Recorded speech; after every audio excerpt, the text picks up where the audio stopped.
Welcome back to another episode of Pokemon Knowledge. On today's episode, we're going to talk about the elephant in the room, the million-pound elephant to be exact.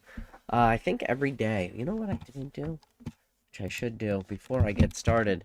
I should pull up old Jim from ZNG Emporium and see if we could steal any of his content for later.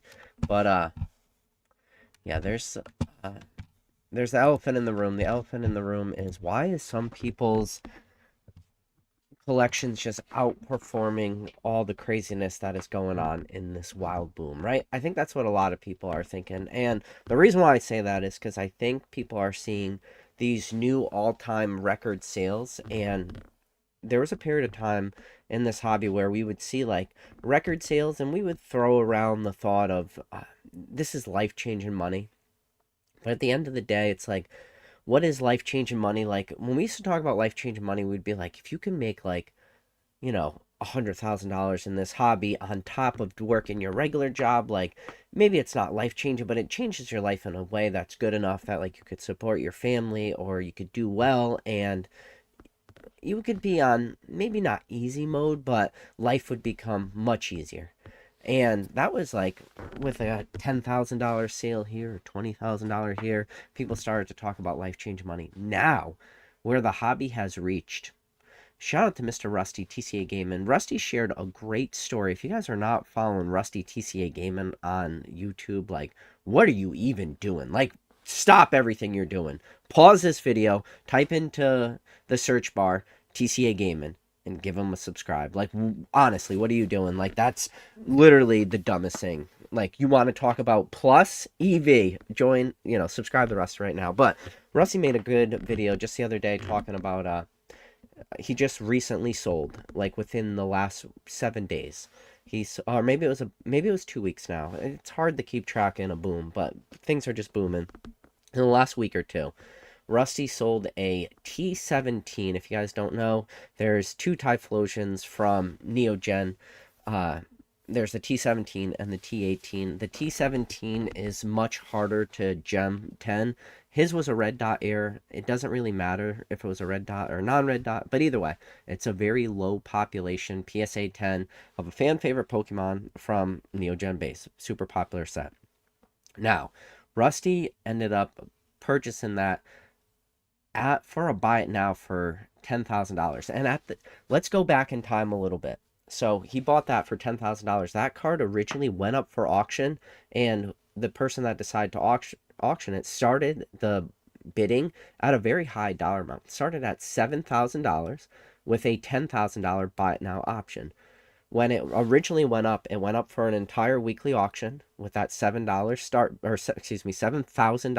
bid and the $10,000 buy it now, and nobody bid on that card at $10,000. And Rusty had completely missed the auction, didn't even know that it was live for a whole week, totally missed it. So it ran for the whole 7 days and ended. And then when Rusty was finally made aware, oh, there's a T17 for auction, it's starting at $7,000. Rusty said, I really want this card, so he bought it at $10,000. And he got a lot of heat for that. People thought he was crazy. It's like, wait, why would you spend the $10,000 buy it now option? That card literally went an entire week, didn't get paid, and went unpaid, didn't even get a bid at 7,000. Why did you spend an extra 3,000? Rusty's just like, I really want the card, and I wasn't sure the next opportunity I was going to get. Well, Rusty held on to that card for a couple years, not that long, and he just sold that card for $350,000. And he got shit for not buying it or not bidding for 7,000. He sold it for 350,000. And I think what's happening right now is a lot of people are looking at what they've been buying in the last couple years. And this channel is going to move with where the hype is. And that's what being a good YouTuber is about. I would never say I'm a good YouTuber, but I do understand, like, maybe that's what people need to do. They need to shift. And, for so long recently in this hobby, like, it was almost shunned on, like, oh, you like to, it was that whole argument of population doesn't matter. the moderner, the better, right? Like that's the meme. That's a meme we make on the channel. It's, nothing's ever going back to MSRP. Perfect Order is freaking knocking on that door of MSRP. And if we got to keep in mind, Perfect Order gets a second wave that comes out very soon. I could see Perfect Order drop. I think right now on TCG Player it's like 185.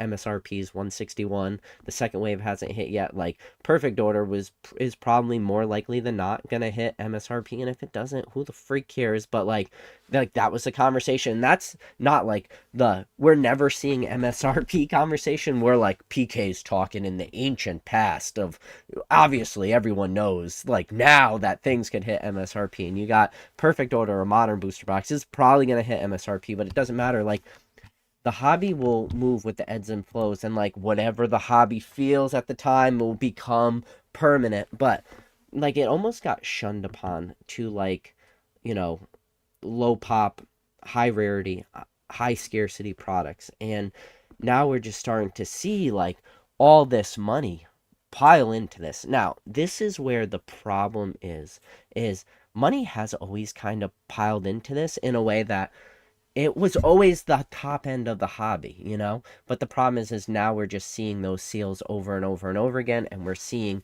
crazy demand, and we're seeing floors of some of these cards where floors used to be like the high buy it now prices, or I shouldn't even say, we're starting to see like some of the, I shouldn't even say floors, some of the old ceilings are being wiped out. So like you would have cards where, auctions were selling for, on the higher end, let's say $5,000 to $6,000. That's where like most auctions were ending. And then there would be like a couple buy it nows that would be like 10 or 12,000 on certain cards. And nobody's going to touch those 10 or $12,000 cards, because why would you? You just be patient on this low pop stuff, and you knew that the auctions are going to end between 4 to 6,000, like the same way as Rusty decided to jump up and do the buy it now, buy the 10,000 instead of just doing the 7,000 because he wanted to lock it in. We saw that happen with a lot of this low pop stuff. The stuff that was always auctioned for 4 to 6,000, people said, I'm not going to wait. I'm just going to go in and I'm going to buy what was the ceiling on all these cards. Well, what happens? You have high ceilings on cards that are not replaceable because the ceiling existed for a reason. And then once the ceiling was gone, if any of those cards hit the auction, now people are starting to get like a little nervous. It's like, oh no, the previous ceiling of this card is kind of gone. Like now we're in the wild, wild west. Like it's only going to take 2 people to now bid this card up. And where the former ceiling was 10,000, you're going to have 2 people go to 12, 14. Well, when's the next time this card's going to come up? It's a low pop.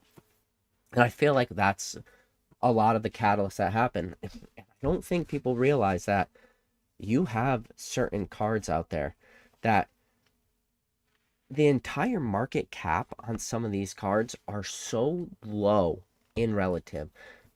So who is it? Oh my god, why am I spacing on his name?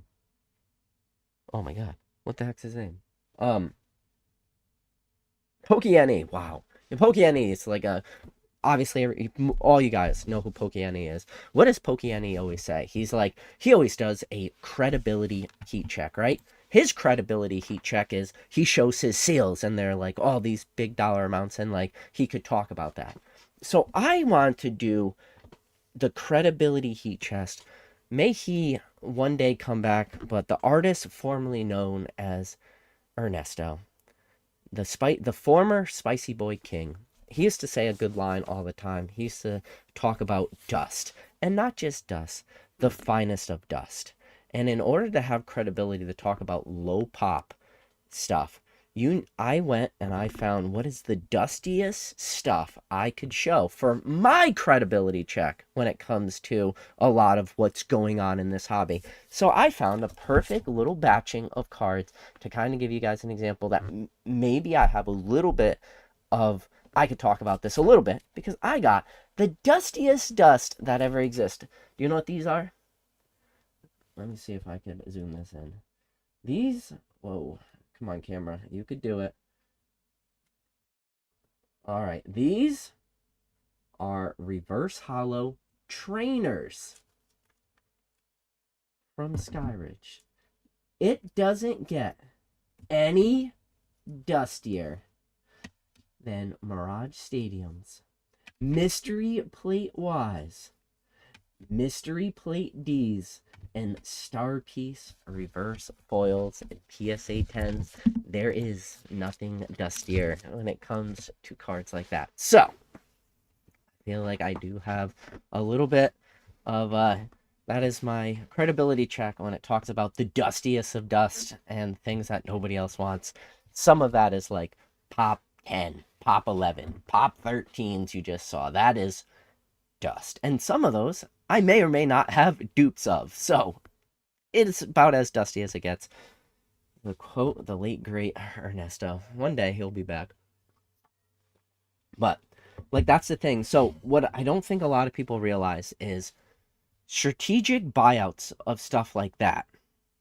When you have a card that's pop 13 and a card like that sells for 150 and a 10, 150 bucks, to bump that card up to $1,000, $1,500 maybe, make easier numbers, say 1,500, you 10x the value of that card.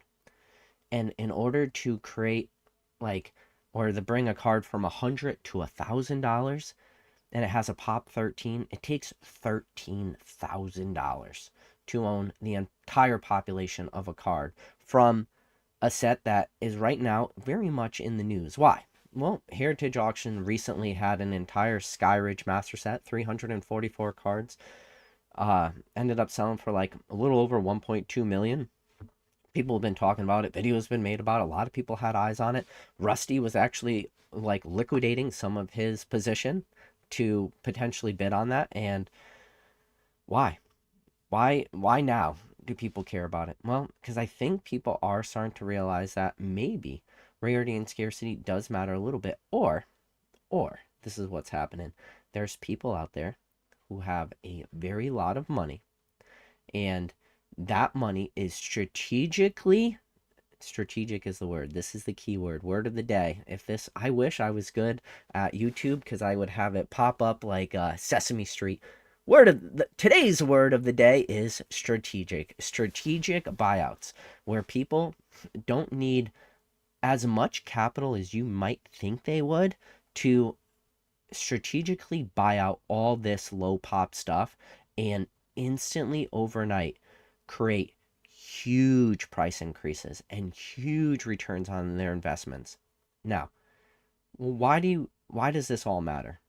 Well, I think what's happened is people are looking at this market right now. They're seeing every single Z and G Instagram post, and they're seeing all these record sales, and they can't quite put their finger on it. It's like, why are these people who own these cards making so much of a return, and why are they just killing it right now? Where I did what everyone told me to do. I bought modern booster boxes.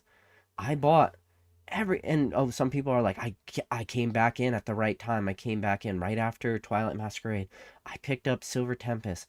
I picked up, my Journey Together. I picked up my Destined Rivals. I picked up my Mega Evolutions base set. I picked up my Phantasma. I picked up, Ascended Heroes, and I picked up all these sets, and I'm doing great in all these. Like, on paper, I'm up. Like, my Destined Rivals box, I bought it at $220, $240, and it's worth $640, but I don't feel like I have any more. I have the boxes, they're in my collection, and I bought Surgeon Sparks. I bought it at $150, and it's like $240, but I'm looking at everything else, and it just doesn't feel right. And like, I'm seeing people be able to interact with this hobby, and that people could just throw around money, but I can't throw around the money right now. Like, I have these gains, they're built into these products, and they're sit on my shelves. And I passed on perfect order ETBs today. Well, why did you do that? Well, PK, I passed on perfect order ETBs because they were $40, and I'm afraid like they're not gonna just perform well on me. Well, dude, it's $40. Like, You just told me you got Death Rivals booster box. You got Surgeon Sparks booster boxes. Like, you're doing pretty good for yourself. Yeah, but PK, I got no money right now. Like, why is everyone else, they're making money, but I have the inventory, but I don't have the money. Like, why is it so hard for me? And where does the money come from, PK? Why can everybody do this? Like, why is everybody who owns these vintage cards, they're just killing it right now and they're making so much money? Like, I did everything I was supposed to do. I got all my product at MSRP. I literally waited in line. I was in the Rattle Discord, in the voice chat, and Tap gave it, and I got every single Pokemon Center ETB, and I bought every one of them, PK, for $59.99. I passed on perfect order ETBs at 40. What is going on? And this is the thing. People, and I keep saying this, and maybe that's an over dramatization, but I like to like build this story for people because I say it all the time. I think people, and I mean it, I think there's a 10-to-1 rule. I think for every 10 good buyers, there is truly one good seller. I believe in that rule. Did I create that rule? Yes. But do I believe in it? Yeah, I do. And the reason why I believe the 10-to-1 rule is a lot of people are picking up positions in sealed product, which is fine. There's nothing wrong with it. Like, I just told you a Destin Rivals, like, I don't want you to think like it's all darkness and like people aren't doing good. Like, listen to the nuance of this conversation. Like, people are still making money. The problem is just the liquidity, while it exists out there, it's just some of this stuff is so hard to move. Like, the thing about like a graded card, like a low pop thing, is the avenues and the liquidity aspect and the ease of it is so much easier. Well, why? Well, one, you have a lot of these big consignment services, whether it's Fanatics Collect, whether it's C&G, whether it's, whoever you want to send your cards. So I was going to say Probes Team, but Dan might be listening to this after the fact. He might have a little heart attack. But there's so many options that you can move your cards through consignment, or with something like a graded card. Right now, we are living in a magic moment, which, mark my words, this will change soon.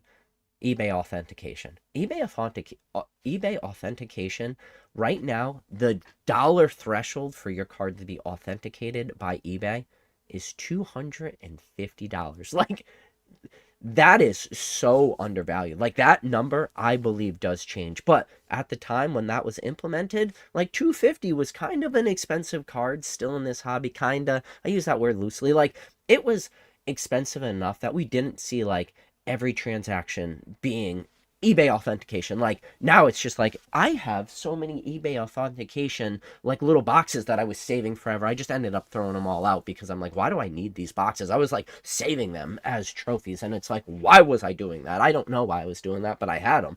And it's like, it felt like 250 was a lot. And then, shout out to James from Z&G. He talked about it. I'm going to butcher the number, but like his average sale price is like $600+ now. Like, that number is so far out of the realm of like where we normally, the word normal means nothing anymore in this hobby, right? But like, word normal, like, just throw that out the window. There's no such thing as norm, the new norm, whatever people want to call it. Like, there is no normal right now. Like, you have to and the problem is I just think people, they're buying stuff with good intentions, and I do believe that intentions are good, but like, it goes to that 10-to-1 rule. I just feel that they're not good enough sellers. So when they look at what they have and they look at the things that are truly performing the best, it is a sealed product. Now, if you have very easy outs as a seller, you can move that product relatively easy. If you have a built-out streaming platform, if you have really, really good connections, you can maybe get close-ish to market. If you want to really put in the grind, if you want to do like Facebook Marketplace or Craigslist or some kind of in-person event, like, kill me now, that sounds terrible to me. Like, the thought of having to drive to a parking lot to sell a Pokemon Center ETB sounds terrible to me. But like, when you're starting off, like, if you could do that, you can get full market. Like, as close to about as 100% as you could really get in the market if you want to like do the Facebook route. But in reality, like that is so much work. And then if you do want to, let's say you have a large position and you do want to dump it out all at once, like if you're lucky, you can find people paying 85%. Probably more likely than not, like if you weren't super strategic and like you only bought sealed cases of booster boxes, like you bought a lot of auxiliary products like random collection boxes, certain blisters, stacking tins and promo tins and all this stuff, like there's a lot of value that are in that because rising tides lift all ships. Like the single pack price of a lot of that stuff is valuable. It's tough to move that stuff. And that's just the truth. It's not like a shot at anybody. It's just like that shit sucks to move. A lot of people, if you do want to sell it, they're going to ask you, break it down. I will buy the packs. I'm going to value the packs inside the product, not going to value the product itself. Like, if you want to keep the promo, keep the promo. I'll pay you for the packs inside. And that's the reality for products of like at that lower tier of seal product. And what happens is, I just told you the 10-to-1 rule. People are not good sellers. So the looking at all the work that is involved in order to truly maximize their gains on that, they're like, no, I'm just going to push this out the door at 80 to 85. And then I think that is a lot of what's just going on. Is just, I feel and I sense it that there is a frustration going on in the market right now. And then, there's people now who, you know, even though they don't sell any, this is where maybe the psychology of the modern investor collector comes in. This is a psychological thing. So many of those people who talk about buying product, they talk about it as, I want to store it away for 5 to 10 years, and all product goes up and they're going to go back and they're going to point to sets that, to be frank with you, they weren't around for. Maybe some people were around in 2020, and people will point to, your battle styles or, Fusion Strike, or As I Walk Through the Valley of $795, Chill and Rain, I Fear No Evil, and maybe they're going to start to go out into an area that they don't know. They're going to start saying, well, look at Crimson Invasion, look at Steam Siege, look at Emergent Powers. Those are going to be the weak sets that people are going to, start to talk about. What they don't talk about is like there's other weak sets that were in there. Plasma Blast is a good one too. People didn't want legendary treasures go before Black and White. Talk about Call Legends. Call Legends. We all look at that now with the shinies and stuff. It's like those were pretty shitty sets like that nobody really wanted. And then look at some of Heart Gold Soul Silver sets, look at some of the platinum sets, really look at like Platinum Arceus, look at Platinum Base Set. Like you could go back, like if you really want, and you could go into a deeper dive than a lot of the baseline stuff. And that's where a lot of people are going to talk about, and they're going to talk about like, so because of all these former examples, everything goes up. And I think they believe that, but once a little sign of weakness comes into the market, like they believe that, but then at the same time they'll say, "Oh, I also passed on perfect order ETBs." And it's like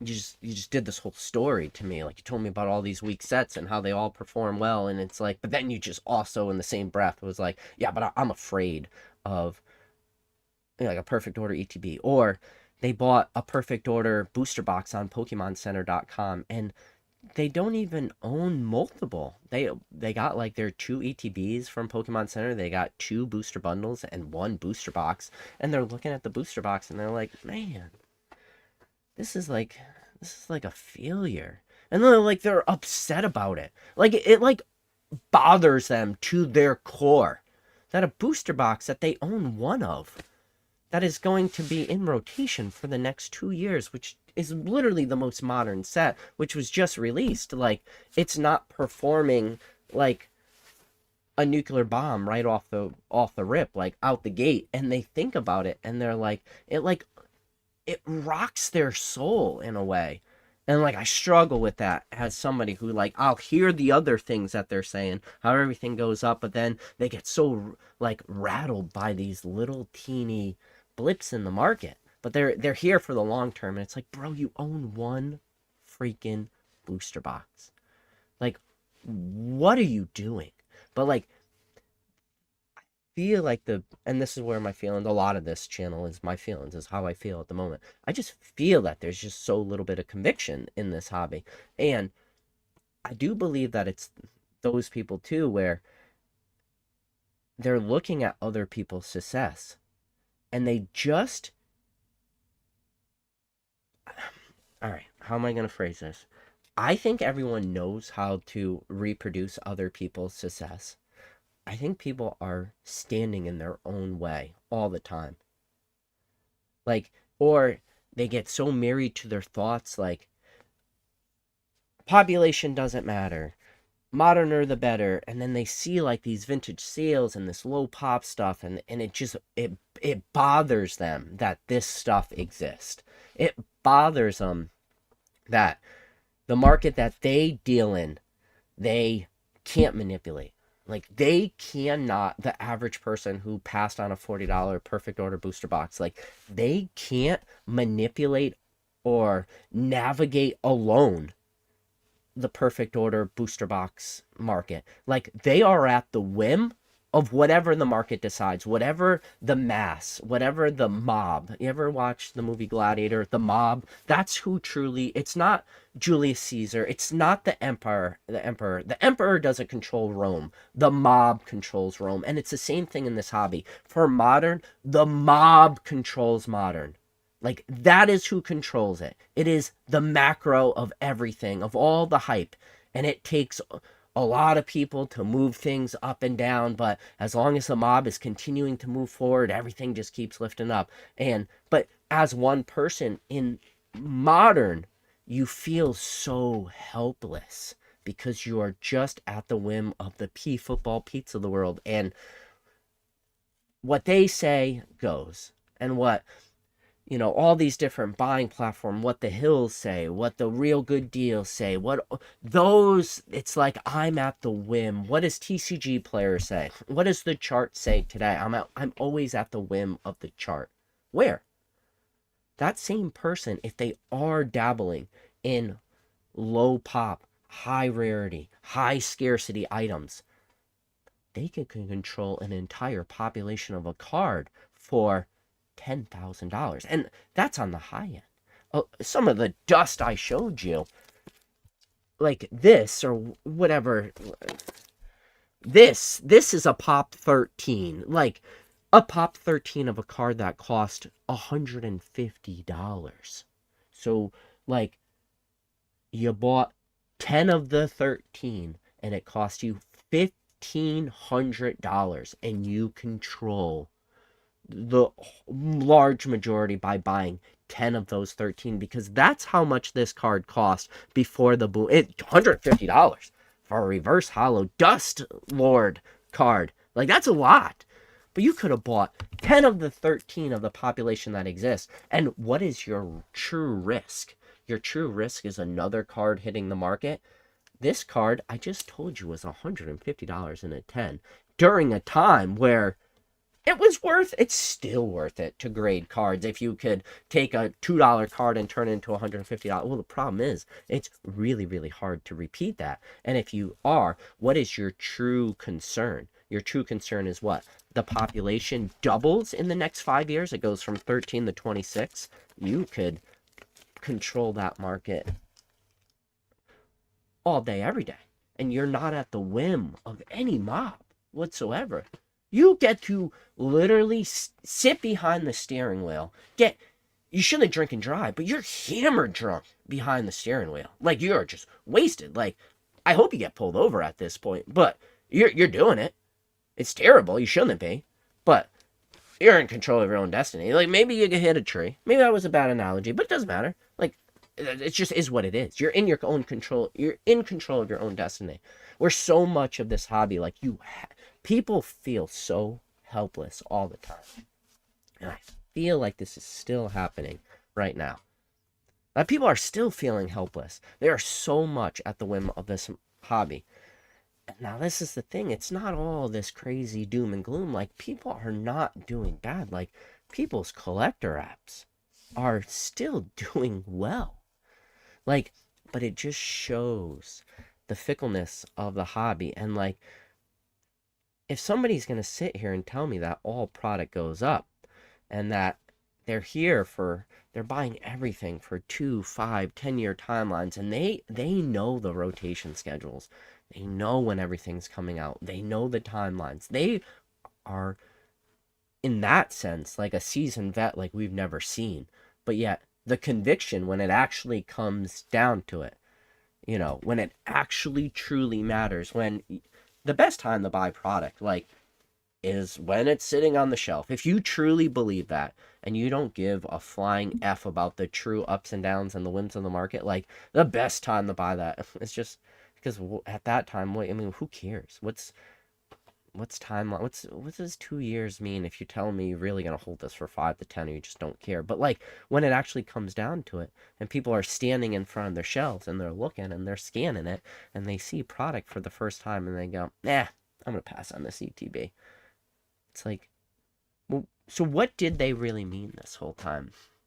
And I don't think people do a hard enough look, like, inside themselves. I just don't think they're I think they're so blinded by their own thoughts or the mass thought, or I don't know. I just feel like a lot of those people are their own worst enemies. And I truly mean that. And now I feel like people are looking at some of this stuff that, it takes a dusty collector to pull out reverse hollow trainers. Like, that is dust. And it's like, now people are going to start to look at stuff like that, maybe. And now this is the scary part with that stuff. That shit is runaway train type stuff. Like, you can make the argument that low pop stuff, like, anything under like $1,000 is undervalued. And then, remember how I told you, like, as the ceilings get eaten up, the floor keeps going, or the floor just keeps going up? Like, shit that is super dusty, super low pop, once it gets locked away, like, we talk about that as, like, in super modern, like, we talk about something like Pikachu with a gray felt hat. What's really going to help Pikachu with a gray felt hat? Well, it really helps when you have an investment fund wants to buy 25% of a population like that. Yeah, that helps a lot. But you know what really helps? Is those cards start getting locked away in people's collections. And you'll hear things like, how many collectors are in the hobby, PK? There's probably a couple million people in the hobby. Don't you think everybody wants a Pikachu with a gray felt hat? Well, there's only 200,000 of these cards. Well, obviously, if you got a million collectors and you got a card that has 200 pop, well, obviously it's going to go up because everyone wants it. And I'm like, I got a card that has 13. So you need 200,000 of those million people. You need 200,001 because you need one greater than the population. I need 14 people. You need 200,000. I need 14. Huh. What happens if you have 26 people that want that? You just doubled. What happens? Well, what happens if you have people who have more money than me and you can comprehend? Like, people who want the highest end, they want the rarest, and they want the scarcest. Well, how many decamillionaires, 100 millionaires, billionaires? How many of those people do you need? Well, billionaires are tough. Decamillionaires, you could do that. 100 millionaires, that's a lot. Well, long term, well, how many of those people could start to, in theory, hit the hobby? And it's like, and then at that point, their spending power becomes unlimited and in a way unstoppable, because I can't compete with a person like that. Like, I just can't. So their ability to move that market, to move a card that's $1,000, that's a pop 20, it takes $20,000. To you, to me, maybe 20,000's a lot. Maybe. Maybe it's not. Maybe you're not. Maybe you are like, yeah, 20's a lot, but it's not that bad, PK. It's like, well, and it's like, well, what's your net worth? My net worth is $1 million. Well, what about this guy whose net worth is 100x yours? He's worth $100 million. Well, 20,000 to him is even that much less. And then that's the thing. It's like, as the hobby grows, which mark it on your bingo card, we're early. If you're early and we're early, and that means a lot of money is still early on in this hobby. Like, that shit is unstoppable. Just force. Like, volcano of just, what is a volcano? It is the sheer power of the earth. And it just builds up, and it builds up, and it fucking builds up until it just Mount St. Helens, and it doesn't even go out the top. It just fucking blows the side of the mountain, just clear off the mountain. Like, it doesn't even go out the top. Like, every single science experiment you ever did in science class, when you put a little baking soda in your volcano, just blew out the side. Like, that is what's going on right now. And it's just the fury of just millions of tons of rock and debris raining down. And that is what is like happening right now, because that shit is so easily like manipulative. And you're gonna have, like, for the first time ever in this hobby, strategic money coming in to that stuff. And it is happening right now under, I wouldn't say it's happening under everybody's noses, but I don't think, maybe it is. Maybe I'm giving too much credit. It's happening. Maybe under people's noses, maybe just right out in front. And like, but I promise you, the strategic money is just hammering this shit right now. And you can't stop it. The same way as I said, you can't be at the whim. You're like, the mob is going to control like super modern, super mass produced stuff, like at this low end stuff, like just people who have wealth and dollar amounts that to you and I seems like it might as well be make believe, like something right out of a science fiction novel. And we've talked about it in the past, and it's, Charlie gave a little pushback on some of the institutional money that is hopping into this hobby, but I promise you, like, there is other layers than just what Charlie said, and then we're starting to see the institutional money starting to just hammer and attack things that they can control. And they are. And we're seeing it happen. And when you really peel it back, it might seem like a lot of these cards are going for really high dollar amounts, but because they're going for high dollar amounts in comparison to what they were selling for a year or 2 years ago. But in relative to actual true dollar amounts, it's a couple $1,000,000. Like, it's a lot. Like, millions is a lot. A modern set comes out and it sells out on Pokemon, and there's, a huge queue, and it's $100 booster, $160 booster box on Pokemon Center. Like, law of large numbers, like, in relative to the amount of money that's in the hobby, it's just not that much. So it's like still almost in a weird way, like going under the radar. But like, this is what we're leading to right now. We're in a golden age and a golden moment where if you recognize what is going on right now, if you are recognizing that money is strategically buying stuff right now, we're seeing a lot of people are taking their gains right now. There's a lot of people dumping cards onto the market because they are like, you remember how I told, it goes, everything I say always comes back, but you remember how I talked about life-changing money and how it used to be like 10,000, 20,000, how truly life-changing it is. Now we run into that scenario again where the people who it wasn't like 10,000 or 20 wasn't life-changing, like the dollar amounts are actually now getting life-changing for them. So what happens is we're in a period of time where a lot of this stuff is being shook out. Like, shook out from the rafters, from the grandma's basements, from the grandma's closets, from the grandma's attics. Like, these cards are hitting the market right now because people are saying, wow, look at what's going on.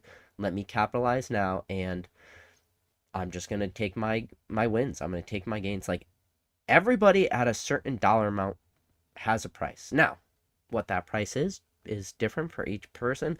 Like, there's that one crazy person out there that will always not sell stuff for millions of dollars, but at a point everybody has a price, and like, stuff is being shook out right now, and it's being acquired, and it's being scooped up, and new all-time high sales are happening. A lot of this stuff is coming out in the next. Stuff will always be available. Like, that's the beautiful thing about Pokemon. Low pop stuff has the ability to eventually not be available anymore. Shout out to Son of Mewtwo, member for, wow, 25 months. Shout out to you, Son of Mewtwo. Stuff, we are coming into a period, a bull case scenario where things in the next 18 months are going to be, wow, Son of Mewtwo dropping 50 PK membership. I'm letting you guys in on a secret right now. We are coming into a period of time where in the next, after, I'm going to give it about an 18-month window where some of this low pop stuff really, really, really, really, really starts to dry up. So it becomes almost unattainable in a way, or you're not going to be able to see it anymore. You're not going to be able to find it. You're not going to come across it anymore. Like, we are very, very, very quickly running into that time period, and it's happening right under everybody's noses. Wait, the next 18 months of this hobby, like, the low pop shit that is being actively acquired right now will be gone. I'm not telling everybody to FOMO in, but I want you guys to really, really think about it right now. Like, it will get locked up, and the people that, when they do decide to sell stuff, it's going to be very, very strategic in the future. There's going to be no competition. There are going to be like crazy high ceilings like that used to exist. Like, there is money being used right now in the hobby. Now, this is the thing that I used to say all the time is there's a lot of money that was hitting this space for a while in the Pokemon hobby, and I called it dumb money. I know, you remember the dumb money guys did that like base set box. Not those type of people. Like, dumb money in the sense that I was watching what some of these people were doing, and Charlie actually touched base on it real quickly in one of my previous my most recent live before. Shout out to Earn Collects. We had Earn Collects on last week. Before that we had Charlie, and Charlie mentioned something. He's like, the craziest thing to him was that he, and this is, go back and watch this live, like, Charlie said something that was very meaningful. He said what was the craziest thing to Charlie, that he was one of the real true first consultants in this hobby. And like, Charlie got brought on, if you guys don't know, by CGC. When CGC, so obviously CGC, comic book grading's been forever. Grading cards July 2020. It's not like it's this historic aspect like their grading of the card or comics. July 2020 is when CGC started grading cards, and they brought Charlie on to design the grading scales to help give them a little bit of guidance. And then, BlackRock came in, and Charlie talked about that a little bit. They got bought out by institutional money, and then Charlie's position went. But it wasn't that. That wasn't what he was talking about. Charlie was talking about, what amazed him so much, that he was one of the first real consultants in this hobby. And what amazed him, and still kind of amazed him, is how few consultants there still is in this hobby. And it brings it to what I said was, there was so much dumb money interacting with this hobby. It eventually, even the dumb money wises up just a little bit enough where dumb money says, maybe I should reach out to some people for some real consultant, and maybe I could target some of this stuff, and maybe I could use somebody else's expertise to make me a lot of money. What do you think those people told them? do you think those people said you should deploy your money on the secondary market and buy Destin Rivals booster boxes at $650? Or did they think those people might have said maybe you should take that money and strategically buy out stuff that you could control? I'm just asking, just for a thought of experiment, just for the sake of Arceus. Son of Mewtwo says, PK, please say it louder for the folks in the back. I didn't figure it out. Son of Mewtwo, I appreciate you.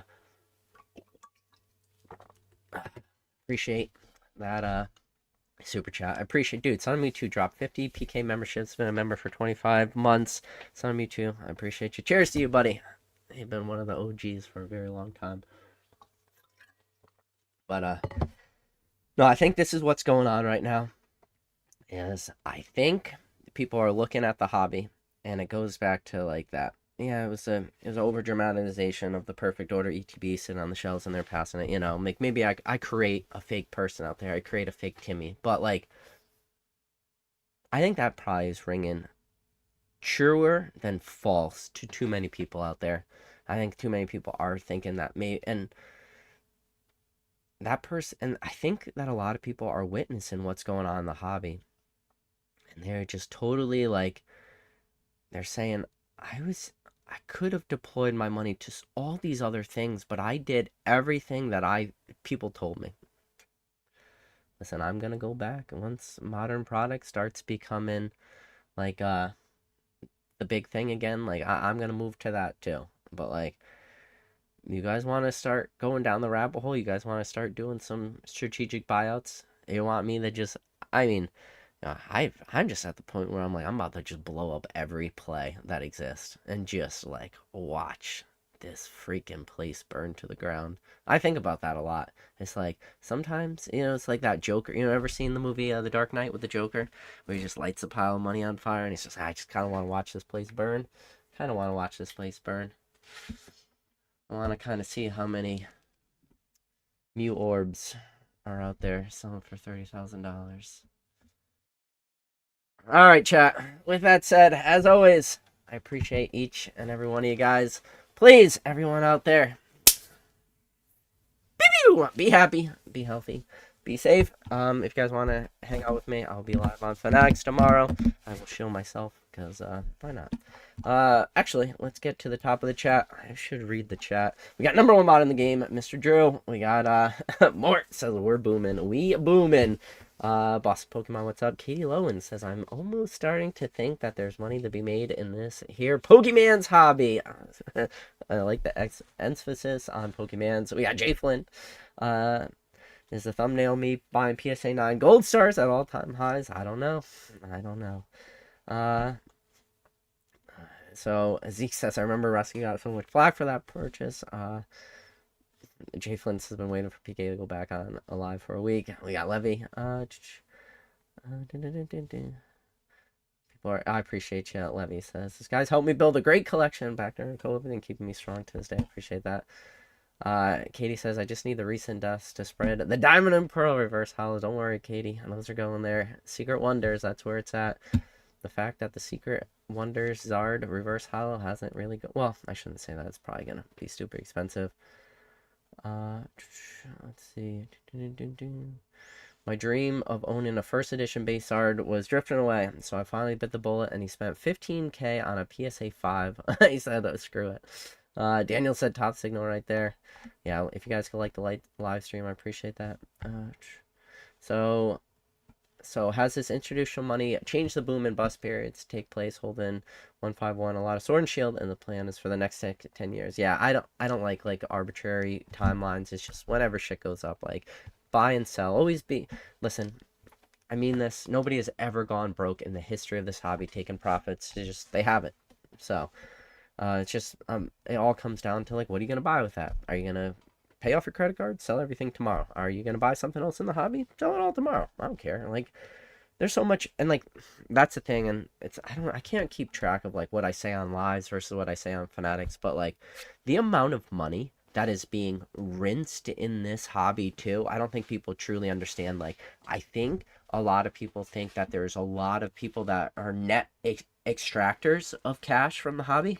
And I do believe that that is true to a certain aspect. I think a lot of people's standard of living has gotten a lot better. So there is definitely a net extraction of that money. I don't think people truly understand how much of that net extraction might not exist to the way some people think. A lot of that money that is being quote unquote extracted is actually being rinsed back into this hobby. There's a lot of that going on. Like, people are buying stuff, they're buying more stuff, and people are growing right now. I feel like we are. You remember how I told you when I started stream with Dan, I said we were in a consolidation period in this hobby? We were. The last couple of years, we were in a consolidation period where consolidation of people's time, people's resources, people's capitals, and people's inventory. There was a big consolidation period that happened within the last 18 months. And that was probably one of the biggest driving factors that was happening or having in that last 18 months. And I feel like, and that consolidation period too also involves taking people from different aspects of this hobby, bringing them in close to their chest, and like having people with true knowledge in this hobby start to make true, actual, well-defined, real plays. That was part of that consolidation period. And now that consolidation period, it's still going to go on for a while. That consolidation period has definitely slowed a lot. It's still happening a little bit here and there, but now we are coming in the next 18 months, we are coming in the growth period of that consolidation. Like, that is the future. The last 18 months was consolidation. The next 18 months is growth. And you're going to start to see growth of certain companies, certain individuals, certain entities. And there's entities that will move into this hobby that will be some of the biggest entities that you have ever seen in the hobby, and they don't truly exist yet. Like, they don't exist in a way that is meaningful. That is the crazy thing about this hobby. That's a little food for thought for you. As always, I appreciate each and every one of you guys. Please, everyone out there, be happy, be healthy, be safe. Go buy yourself a little dust. As always, I'll catch you on the next stream. Later.